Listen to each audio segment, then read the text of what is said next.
Are you ready to start? Mhm.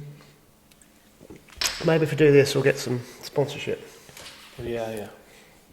Coca-Cola. Welcome everybody to Tales from the Tackle Shop. This, I believe, is episode 24. Oh, we've got the cat involved as well. Everyone heard that. Hi Alex, how are you? Hi Andy, how are you? Yeah, I'm good. Yeah. We're like this so we can get closer. Yeah. And I could soothe you. Yeah, don't touch me, don't touch Oh me. yeah, COVID. COVID hands. Yeah, apologies to everybody last week for not having this episode out then, but I've been fishing a lot. Yeah, just a bit. Just a bit, and it's been great. Been ducking and diving between the hailstorms and the lightning. But so we're a week behind, but it doesn't matter. We are here in the end. And while I'm on this thread, I think we've decided that this will be the penultimate podcast for this season. So we'll have this week, and then the finale will be on 17th of June, which is just after the open season on the rivers. So I think that will tie things up beautifully. Did you know our last episode was our 50th? Wow. I know, we've done 50 lots of bullshit. Somewhere, wasn't it? 50 episodes of it. Yeah. And I think you're worse than me. What, bullshit? Yeah. I don't think so. Oh, you're far worse, yeah. I think you're a bit of a Billy bullshitter, but everything I say is as I find it. Yeah. As you find it. Yeah, well, you apparently catch fish, but I've never seen no evidence of these fish. So, as far as I'm concerned, you are a Billy bullshitter. Okay, all right. Here we go. Yeah. This is going to be purely visual. Visual. But you mustn't say anything. Look at that. About £6. £6? It's a nice one, isn't No, it? not obvious where it is it? Well, no, because I hid the background. Look. Oh, I like that, do you? Yeah. Well, Yeah. I'm not going to show the camera because obviously it's highly secretive. But I'll show you something a bit more impressive if I can find it. Oh yeah, do you like maybe that one? Look at that one. Well. Oh yeah. Yeah, but it's like say all these Photoshop pictures. Hidden backgrounds mustn't be followed. But no, it's So I've been out about. I tell you what, I did 2 Fridays ago. Was it 2? Yes, it was 2 Fridays ago. I had the pleasure of fishing at Rookery Waters on Rook Lake with our top fan. Number one fan. The Bionic Man. New knee man. 2 new knee man. 2 new knee man. Yeah. Did you beat him though? Of course I thrashed him. He'll say I didn't. Oh dear. But Paul Galt. You wait till I see Paul. We got thrashed by a pike angler. Got a good hiding in the end.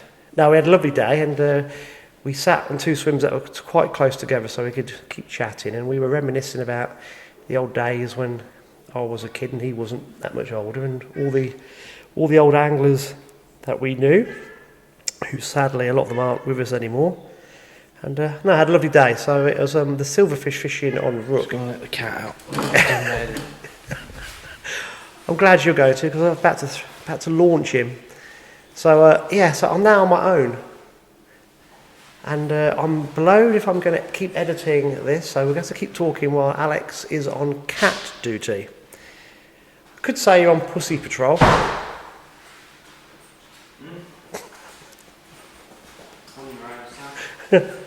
And we're back. Anyway, so I had a lovely day, and that was really nice. So Paul, I think we're going to have another social soon, but that was really good. And just to wind him up, I had a bit of a run on the rud at one point, but the silverfish in Rook are quite substantial, aren't they? Lovely fishing, yeah. Yeah, so that was good fun. Cool. And you had a day out. You actually had a day out. I actually did have a day off, yeah. I've never really done any of the feeder flinging at Ferry Meadows, and it was nice just to grab my gear literally from this container and go, and drew a good peg, very good peg, peg 83, which is the fence end to the right. It's I don't really know Ferry Meadows very well, but it's on the Gunwade Lake, and yeah, it was lovely day. We had a little tiny bit of rain, but it was just nice to be sat there fishing. We had good crack with the people around us, and that was a laugh. Had my first bite 2.5 hours in, so thought, oh well, never bag early. That's what I kept telling myself. But normally you get little runs of fish on there, so like you'll get a bite and you'll get depends on how many's in your swim, but if you're on a few, you'll get 2 or 3, then they back off, and then 2 or 3, and they back off, and it was noticeable that I got 1 and that was it. And then I had a little visit then about hour and a half to go, where I had another one, and I thought, oh, here we go, come on, getting near the last hour. Then nothing, and then literally the last sort of 10 minutes I foul hooked one. I think it just followed the feeder down, and the tip just went round after like 30 seconds, which normally you bite to about 4 minutes on there. And tip just flew round, I picked up, and it's sort of going and going. I thought, oh, is this a tench? And then I thought, no, this is a bream foul hooked. And that come off at the net, which was frustrating. And then literally chucked out, sat there, nothing, and then I sort of had 3-4 real quick chucks with the feeder with no baiting.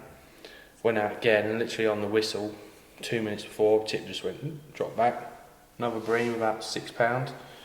So I had 3 fish for £17, which was no good. I know, I think 4 fish won the section, but 2 pegs to my left. Dan Abbott won the match with 10 bream. So you're not far away, if you know what I mean, from the fish, but you're a million miles away. That's very meadows all over, I think. And this time of year, with them about to spawn as well, Peggy. But there we go. But you did thrash Kai next to you, didn't you? Well, yeah, that fish in the last 2 minutes did help, but good. That was our little aim with their own little match between ourselves, and that was the aim, just to beat everyone round you. But so you gave Kai a good thrashing as well, which is always good. So no, it was good. It was enjoyable just to be sat there and piss taking, and what you sort of go match fishing for, really. Yeah. You know, so it was good. It was good. And that's when we start again in September. It'd be nice, hopefully, if we can be doing everything as per normal with the restrictions lifted, so you guys can have your match fishing as per norm, and it'd be nice. Yeah, it'd be cool. Well, but we'll see. There's a few things that I hope stay, like with the Winter League going forward. I like the fact that people know where they're going on the Friday night, because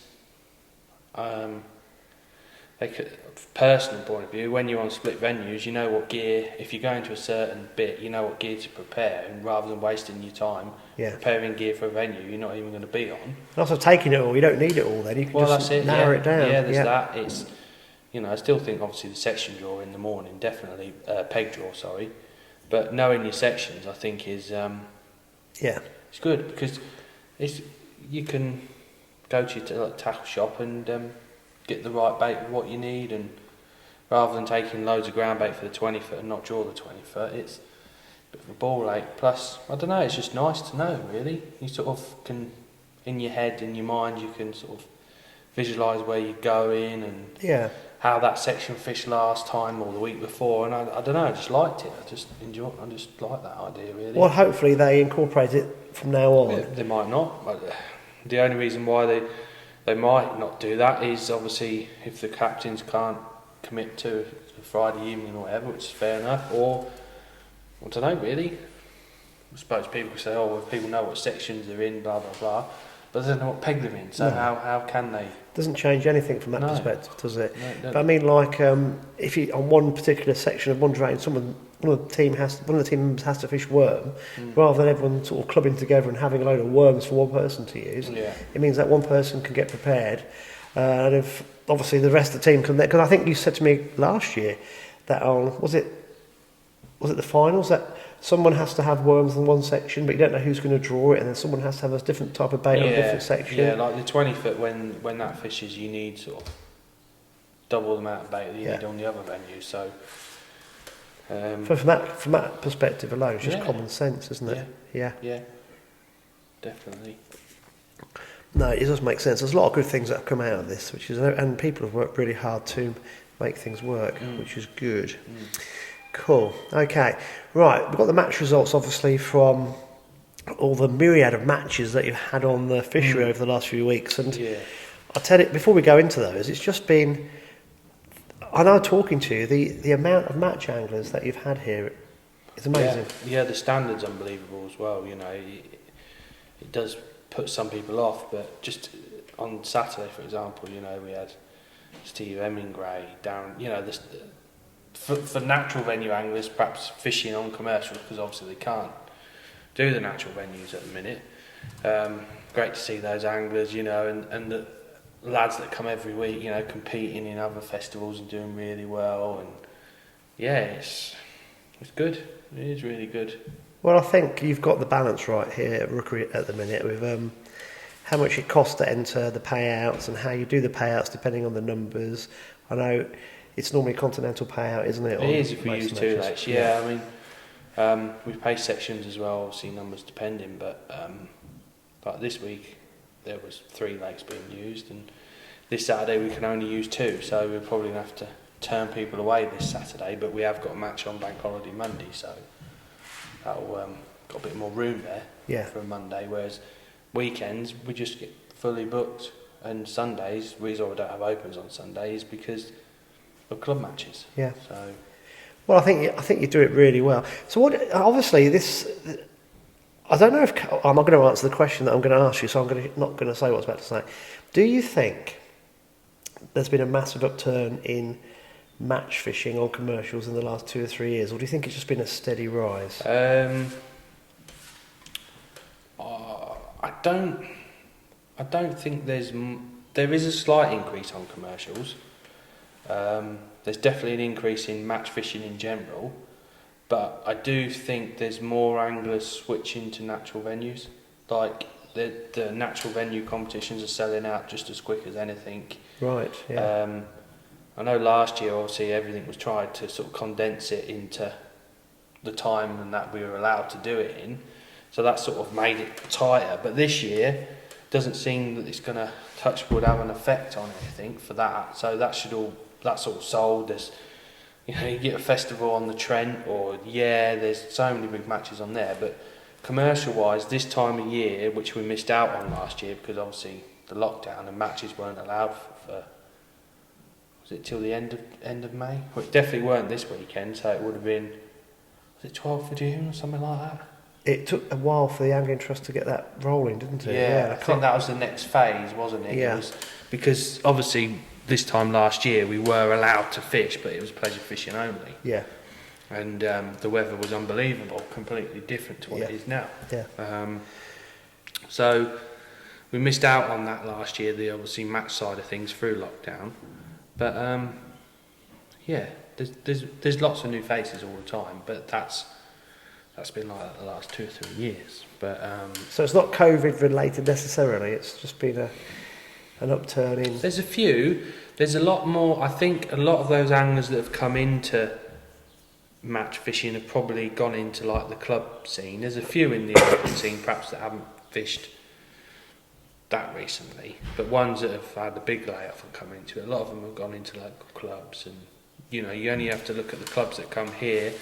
Probably 3-4 years ago they were maybe getting 12, 15. Now they're selling out. You know, they're asking me, can we have the whole lake, not half the lake, which is good. Yes, it is. Really good. It is. I mean, because from my perspective, the waters that I fish from September last year have been absolutely inundated. The amount of anglers on them has been, I say phenomenal, it's not the best word, because obviously I'd rather have it all to myself, but it's from a purely selfish point of view. But I think furlough had a massive hand in that. Yeah, in this, for pleasure anglers and that, definitely, So I wonder if the furlough scheme, I think it's going to keep going until, it's going well onto the summer, isn't it? Do you think that's had an effect as well and allowed people to match fish more? Definitely last year. Yeah. Don't think this year. Really? No, I think a lot of match anglers that are self-employed have, through the lockdown, have just worked. Yeah. And a lot of people you speak to are all busy at work, which is good. Yeah. But a lot of them can sort of have a day here and fish qualify here, or you know, a lot of them are self-employed. So yeah, it's hard for those that work Monday to Friday to get a day off in the week. So you probably wouldn't see them anglers anyway. Whereas the anglers that would come in the week are normally self-employed. Yeah. I just think angling is on the up, isn't it? It's massively. I think. I mean, like on a Sunday, there's lots of families, I suppose, looking to fish. Lots of sort of, I don't know, 13 to 15-year-olds that not quite old enough to go on their own yet, but have to have an adult. And we have had a few issues with mums just dropping the kids off and then going, which is a bit frustrating, really, because you know, they pay their day ticket, but they're ruining other people's days fishing as well, because after about 3 hours they're bored, and then they start pissing about. And then we have to go around there and say, look, what you're doing, you either leave. Oh, I'm sorry, mate. Do you know what I mean? You should have an adult with you. Well, that's what they've got to learn as well, haven't they? If kids are catching regularly, they don't get bored. But there's lots of the amount of times I've heard the saying, "Oh, I've just got back into fishing. I've been out fishing for a little while this year," you know, and lots of couples as well, you know, husband and wife or boyfriend, girlfriend or whatever, just coming in for a day ticket during the week and say, "Oh, we got into fishing last year and we love it," you know. Which is really good. Yeah, it is good, isn't it?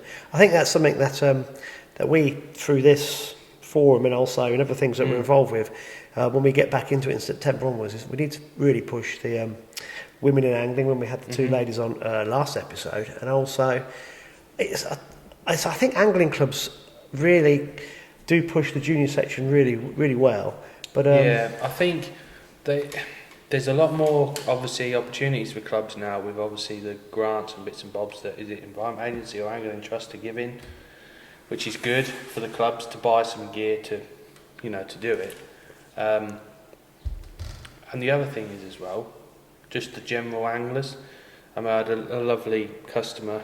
He bought a new seat box off me, and he said, "I've got 3 old boxes in the shed. Have you got any juniors and that want them?" And so I said, "Well, not at the minute, but there will be some coming in." And there's 2 or 3 of the local angling clubs have started junior sections, which they haven't done for years and years. So just give them straight to them.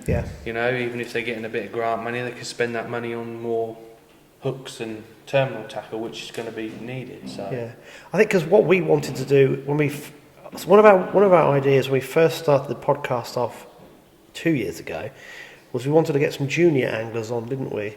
And kind of like have a podcast with 2 or 3 juniors on. Of course, I reckon we've done 70% of the podcast under COVID restrictions of one form or another. So looking forward to the future, if we've got angling clubs out there who are starting junior sections off, we're more than happy to push it through this. We'll give everything a mention. And I think, from my perspective, I think it'd be brilliant if we can start September, October, November off with really pushing women in angling, juniors. Obviously, we'll have the natural venues on fire with all the matches that are kicking off. The commercials have been really running beautifully throughout the whole of the spring. So the whole thing's really, really buoyant. I know Tom and Kev, who I had on the podcast, who are the lure anglers, they've got the World Championships in Poland about that time as well.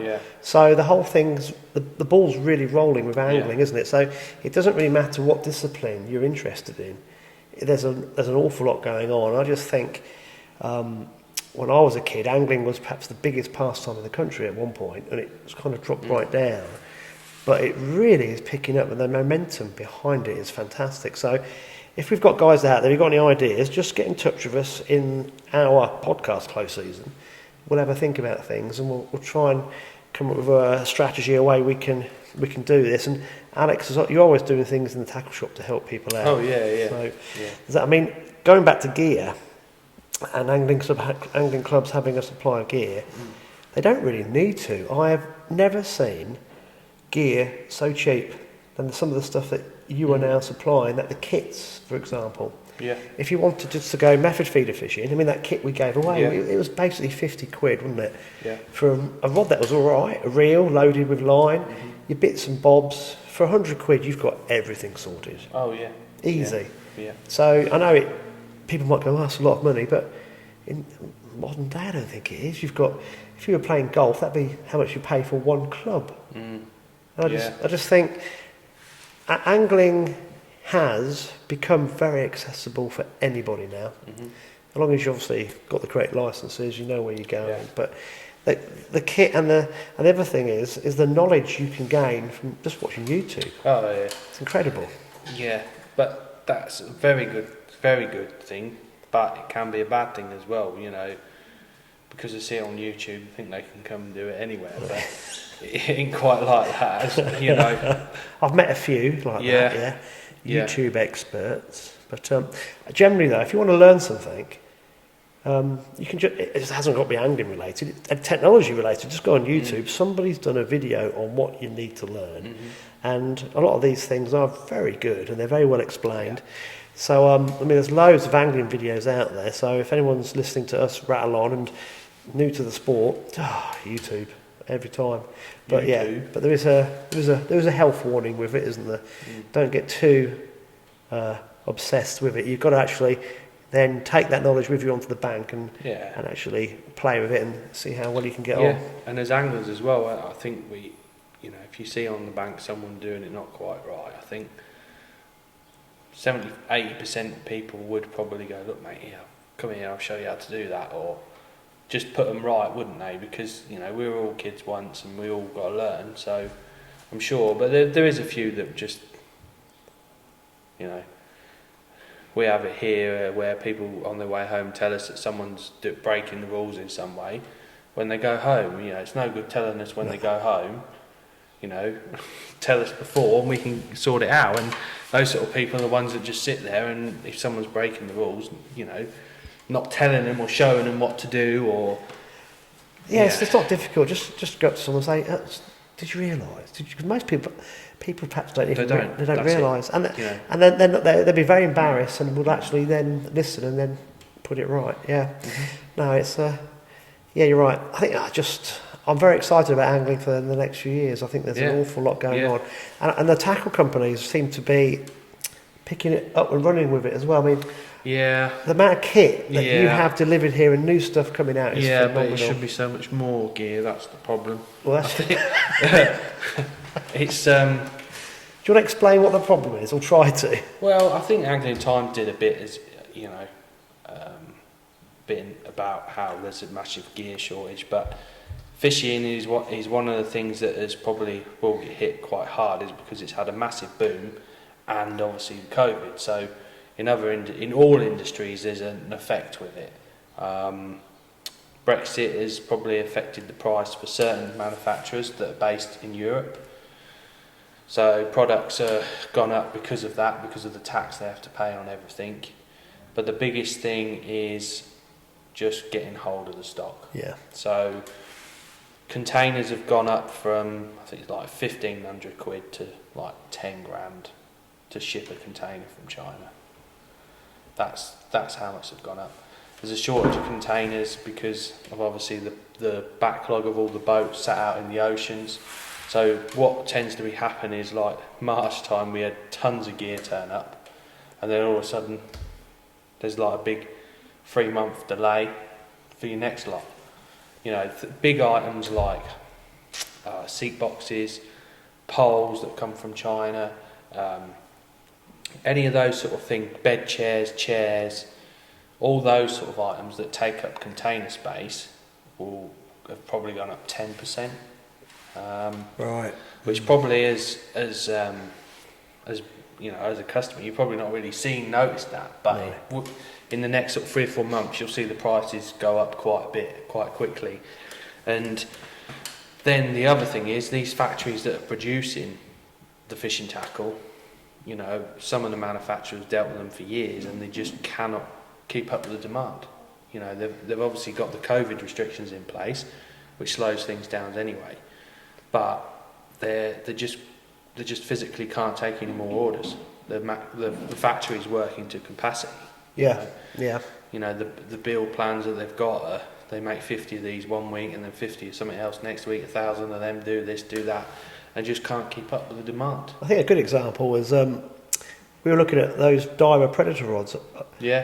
Fantastic rods, the ProRex AGS range, and I've got a couple that you got for me, and I wanted another one, and we were looking, and you were saying that's not even going to start to think of making those yet because their priority is going to be with the match fishing gear because that's diver, yeah. And I think that's a really good example. These tackle companies are having to basically they've got to prioritise. Diver have got quite a big advantage for poles and carbon and rods in a certain way because the top end rods are all made in Scotland, so the materials and that they're sourced from wherever, but the actual making them's there, so they haven't got to worry about the shipping and stuff like that. Whereas other manufacturers, their poles come from China, which is pretty much everyone else.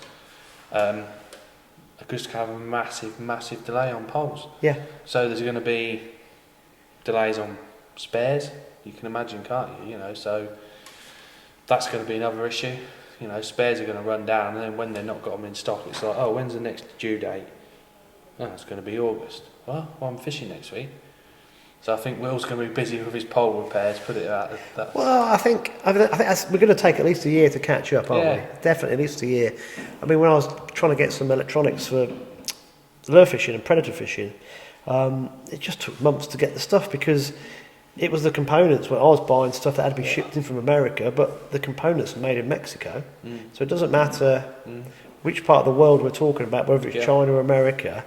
They're so dependent on the parts for these, whatever you're buying. Well, the whole thing's just backlogged. That's the other thing. Because of all this, these manufacturers are going to start looking for British businesses to do the same thing. Yeah.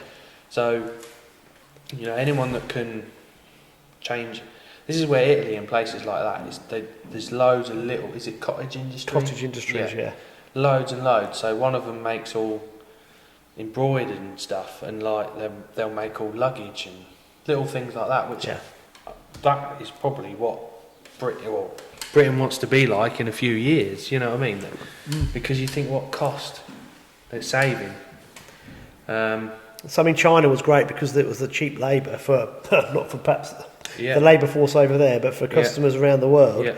But so maybe, I mean, if you think about it, that's another great example how COVID's changed everything. Is that we've now got to basically go back 40 years because that's what was happening. There were so many individual little businesses in the country, kind of lost all those, but it's now time to be a bit entrepreneurial from that perspective. But we'll see how it pans out.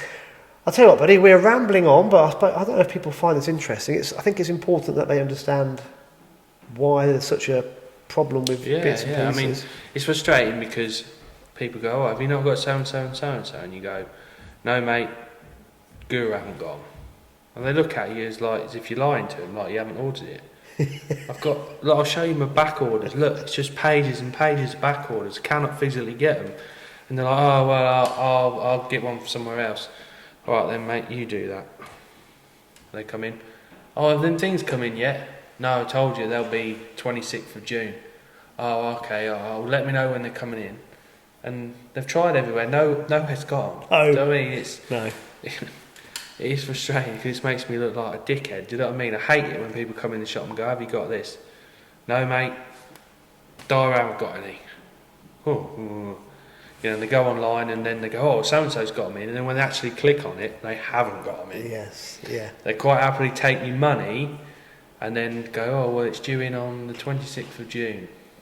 But I could do that. Do you know what I mean? It's no different to me going, give me your money, £100 for that ready rod bag, and when it comes in, I'll let you know. Yeah, I know, and some people aren't. And I know talking to you, obviously not like this, but it's very frustrating because you are trying so hard to get all the stock in and you're constantly talking to the reps. And the other thing is every shop probably is trying to get stuff as well. Yeah. So in a normal world, I don't know, pole rollers, order 5 normally. But at the minute I'm ordering probably 12 or 15. Yeah. How many other shops are doing that? Yeah. Because what you're ordering now is you're not ordering for the next delivery, you're ordering for the one after that as well. Yes, just so you're in the queue. You're 2 ahead, yeah. Yeah, because you might have 15 come in, and then when you go to order the next lot, you've got to wait another 12 weeks. Yeah. So... And I think that's another thing that people, it's for business owners, it's okay, well, yeah, I can order 3 times as many, but you got to pay for them. And it's balancing the books, which is very stressful. Yeah. I mean, I've got friends who have a Swedish lure fishing company. If people see me wearing that Wolf Creek stuff I normally have on, and they haven't had a factory delivery for months. I'm talking months and months and months for the lures. They've had some of the. Is that because a lot of the factories that they deal with are probably making face masks and all PPE and stuff like that, or? Well, they shut down for Christmas. Obviously, COVID had an impact.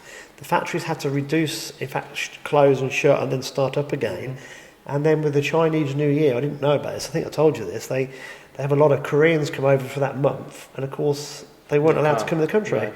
So the whole thing's massively behind. And these lures are only made by a few factories, and there's one factory's better than another one. You have your number one factory, your reserve factory that's okay, and the rest aren't anywhere near as good. So it's quite a specific thing. But they're just completely out, and it's going to take months for them to catch up. So it's not just match fishing; it's all types of angling. The only other thing I worry about it as well is the actual standard of the actual quality of the items. Yeah. You know, I think there's going to be quite a lot of bits that have been rushed through. Yeah. There's going to be screws missing, and they're the frustrating things. Do you know what I mean? Because that's, say I sell a seat box to someone, it comes in, yeah, they are, mate, and then there's something missing or something breaks. It's like, well, it's not fit for purpose, is it? But then I can't get another one for another 4 months. Yeah. Do you see what I'm saying? Yeah. It's like banging your head against a brick wall. And you're caught in the crossfire all the time, aren't you? Trying to please the customer, trying to get the stock from the supplier, and it's great times because it's so busy, but it's also causing its own unique stresses at the minute. It was just all big things, but it's starting just little bits and bobs, line and stuff like that. That can come in quite quicker because, you know, terminal tackle and little nicky-nacky bits can come in quite regularly because it's a lot of stuff in a container, whereas your bigger items, you know, I think from once when it leaves the factories, you're looking at, I think is it 2 months to get from China to wherever by boat. That's how long it takes. I didn't when you explained about how much the cost of each container's gone up as well, because I didn't realise that, but it makes sense because they're going to be under huge demand, aren't they now? Whereas before it was probably companies scrambling around to get custom. Now they've got loads more people phoning up and demanding the use of these containers, so they can then put the costs up massively. And of course then the companies then need to offset that extra cost by adding it onto the trade price, which came the tackle shops, and have to add it onto the retail price. So it's all I can see how it works. I'll tell you what, buddy, that's you've explained it beautifully, and hopefully I'm sure people understand what I mean, but I think it's the same in a lot of things, isn't it? Whether you're in, I don't know, whether you want to buy cement or piping or whatever, it's hard to get. But I think the bottom line is we've got to start manufacturing more in the country. Yeah. This has definitely been one of those eye openers. Right. Can you remember all the match results? Because you've had a load and we missed a week off. I can't even remember the last time we did what we covered, but I could sort of briefly go through them anyway. But in general, the fishing's up and down like the weather. The fish don't even look like they're going to spawn. I think on Saturday just gone there was one fish that I thought, oh, that's quite a big female fish. And it's the first time the bigger fish have started to fed on magpie for a little while, and the weights this weekend went, you know, right up. So maybe they're just starting to get a bit of a feed on. But in preparation to spawn, do you think you've got to pack a bit of food inside? They sort of have the couple of weeks before they'll have a proper munch, and then they'll do the business depending on the weather, hopefully as quick as possible. Sometimes it takes 2 or 3 weeks if the weather's like this, up and down, up and down, up and down, up and down.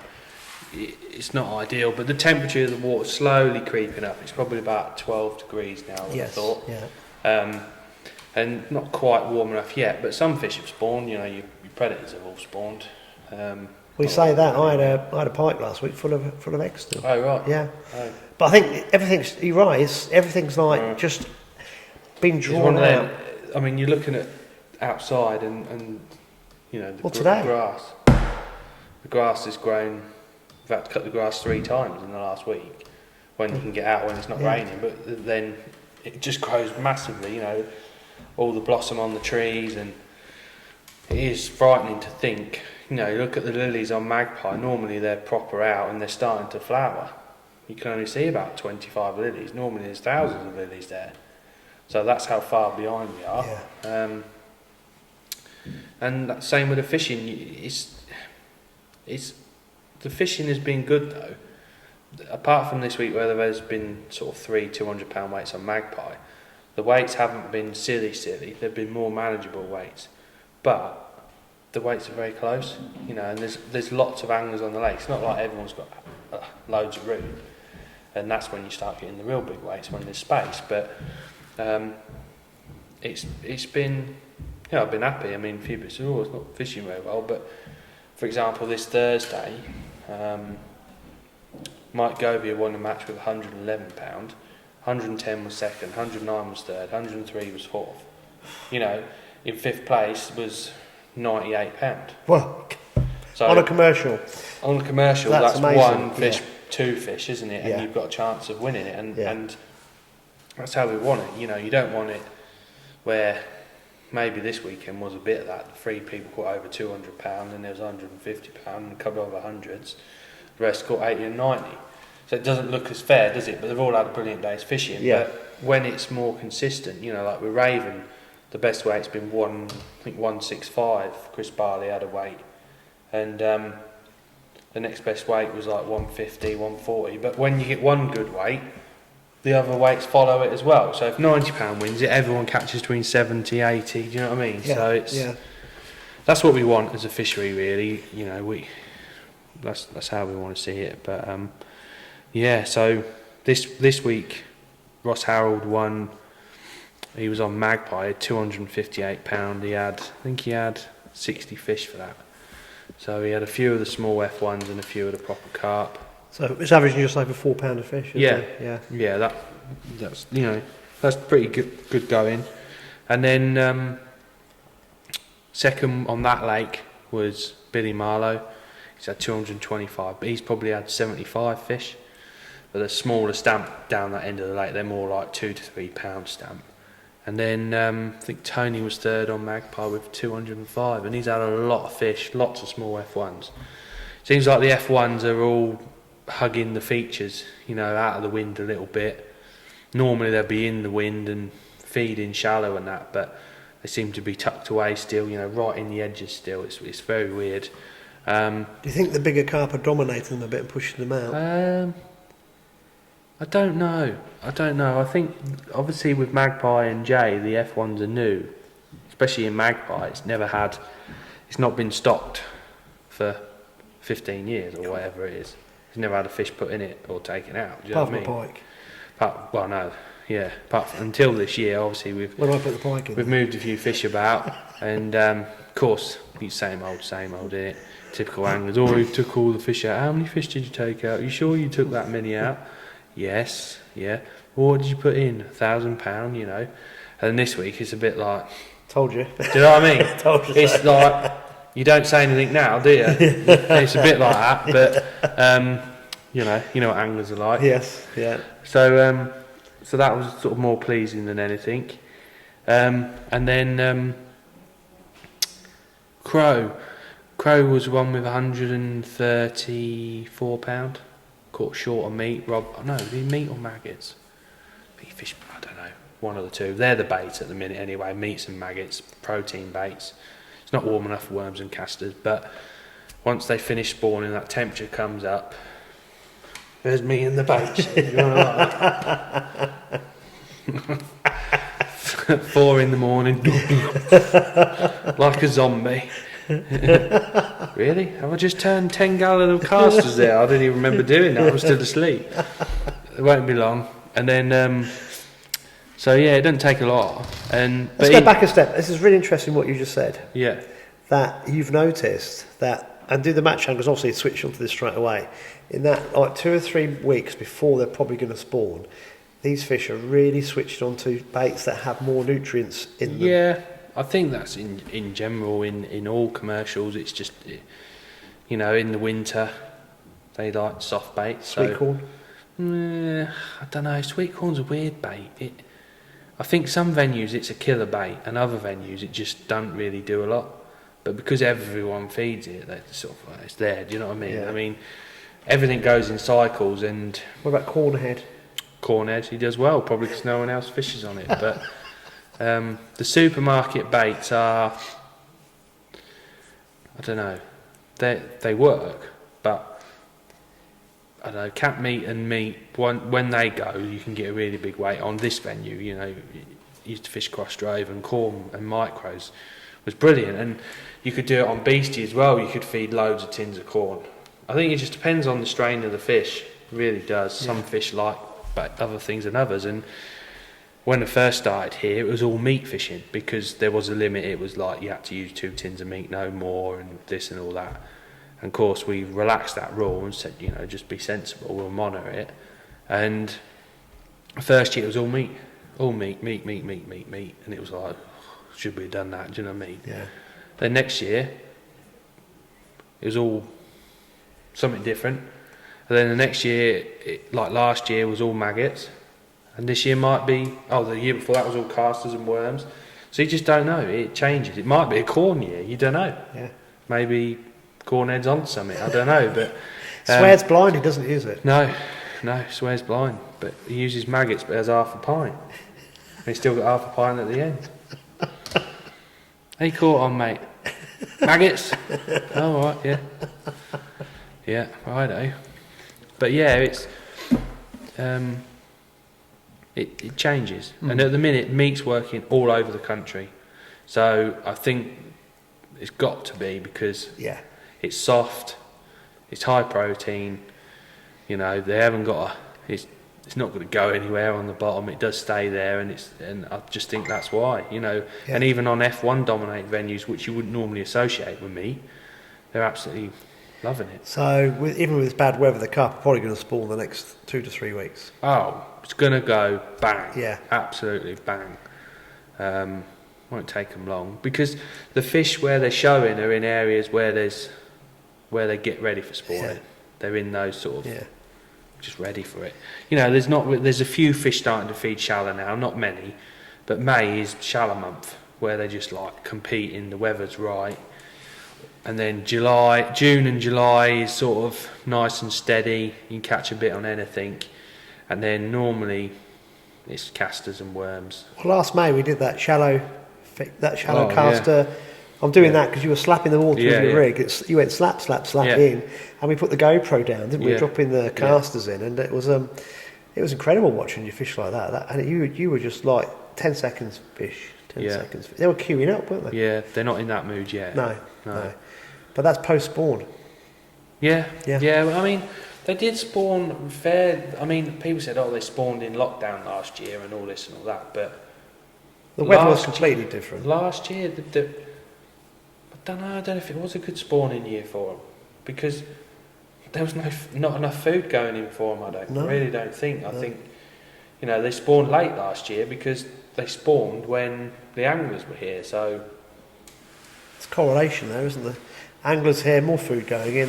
Possibly. They can take more food on. They can get the bodies ready for producing the eggs. I think they rely on the anglers more than we think we do. Yeah, particularly in commercials. Yeah. I mean, the new lake as well. I always say the fish on commercials are trained to a certain extent. When you think at decoy, none of the matches fish past 4, and no one can fish past 4. And that last hour, they were just like lining up like soldiers, just coming in, waiting to feed. If they didn't feed then, they weren't going to feed. And then at Westwood, it was noticeable that when the aerators come on, you caught fish that you would never normally catch. And I'm convinced it's because they knew that they were safe. Convinced of it. You'd be fishing down the edge and it didn't matter what you put on, you'd catch. And obviously for the matches and that, you never had the aerators on because it's just towing like the Trent, just going round and round and round. So I think there's a lot of that. I'm sure you're right. Well, it's like the guys here, isn't it, who stay in the caravans and the lodges. Oh yeah. after 4 or 5 o'clock, they tell you that. Yeah, I've got one of the biggest fish in the lake. Well, yeah, that's the advantage of staying in a lodge or caravan. Yeah. But with Crow, because it's a new lake, you know, the fish aren't used to anglers yet. But once they realise noise and stuff like that means food, and if I don't feed by this time, I'm not going to get any. The weights will start going up and up and up. I'm surprised the weights haven't been as big as they are because of the amount of fish in there. You know, when we stocked Raven, there wasn't as many fish in Raven as there is in Crow, but Crow is obviously twice as wide. So I don't know. I think Crow over the next 2 or 3 years is going to throw some monster weights up because those carp are just going to get bigger. Well, yeah, they've got room to grow as well. Yeah. Those 8-10 it's hard pounders. at the minute because it's a new lake. People go, do you know what I mean? And they catch a couple of little carp and they're like, oh, I don't want to catch little ones. Do you know what I mean? I want to catch a 5 to 7 pounder every chuck. Oh, okay. And then it is open, you know, wind. Oh, it's a bit barren. It's like when you sow the seeds to your lawn, innit? That looks a bit barren then, but you don't just go like that, click your fingers and there's 6-foot trees all around it. Just think in 10 years' time when the trees are grown up, they'll be whinging that there gets no wind on it. Oh, mate. Honestly. Oh, the trees are too big, there's no wind on it. Fish better when it was new and there was no trees. Too many trees, you have to put more aerators on there. Yeah. Then more aerators means you've got to cost more money to run them. Then if you switch the aerator on, the fish are reliant on it, and Yeah. do you know what I mean? There's loads of little things, but you know, why did you dig it like that? Well, you should have done it the other way around. Hello, mate. What, rather than left to right, right to left? Yeah, even though the road was on the other side. Yeah. Why did you dig it so high? Well, it's on a hill, mate. Yeah, I know. Oh, bless you.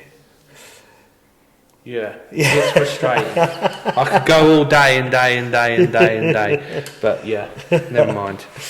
Going back to match results, I got sidetracked there, I think. And so yeah, it's been fishing well. All the lakes have been fishing well. Sort of 170s have been winning. Jay, obviously there was a few 200 this week on Magpie, the first time this year. Lots of 100s, 120s, 130s, 140s, which I think is good. You know, I mean, it's good fishing. Well, I'll tell you what, I think there's only the biggest evidence of how well the fishery is fishing is the consistently high level of numbers of match anglers that you have. I think so right at the beginning. I mean, on a Saturday, you're fully booked, aren't you? You're getting over 50 every Saturday. The over 60s on a Wednesday, that's amazing. Those guys, they've had really bad weather and they keep coming and coming and coming. The tendencies have dropped off slightly on those. And but they're still over 35. Yeah, I think that's because a lot of them have had their 2 jabs and now they can go on holiday and go, you know, they can go out. But what I'm saying is you're hitting 35 plus every Wednesday. Yeah. Thursday it's minimum of 22, 20, maximum of 35. Yeah. So you're getting about 100 match anglers on the complex in a week. They're just open match anglers, not with your club anglers. Yeah, just the open. It's that to me is an indicator of how great the fishery is, but now how well you guys run it, and also you've got the restaurant as well. It's everything's meshed in beautifully, and I think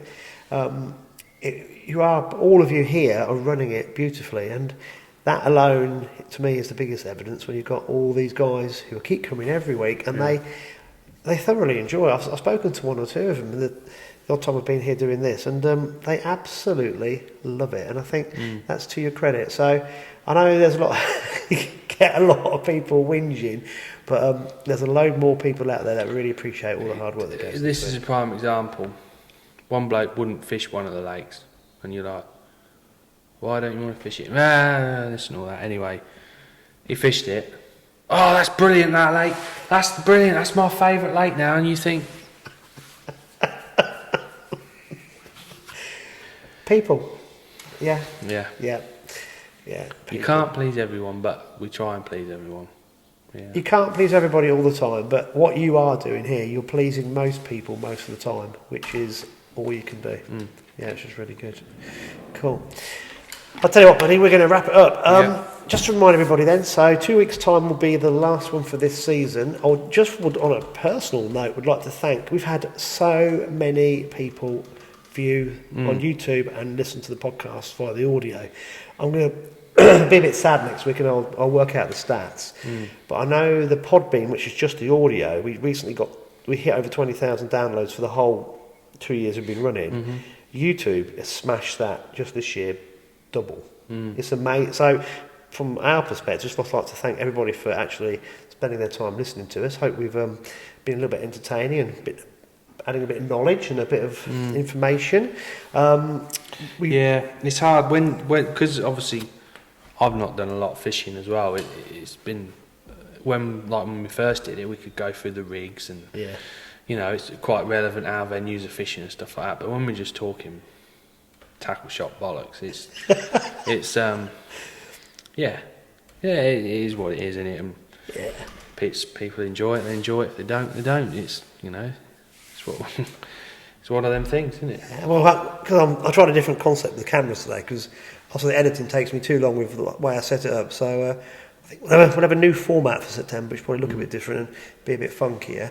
But if people have got any ideas, just let us know, because I think that's the biggest thing. There's loads of people say they love listening, but aren't many people actually. I think they don't want to. I think they enjoy just listening to us, but they don't actually throw any kind of ideas our way.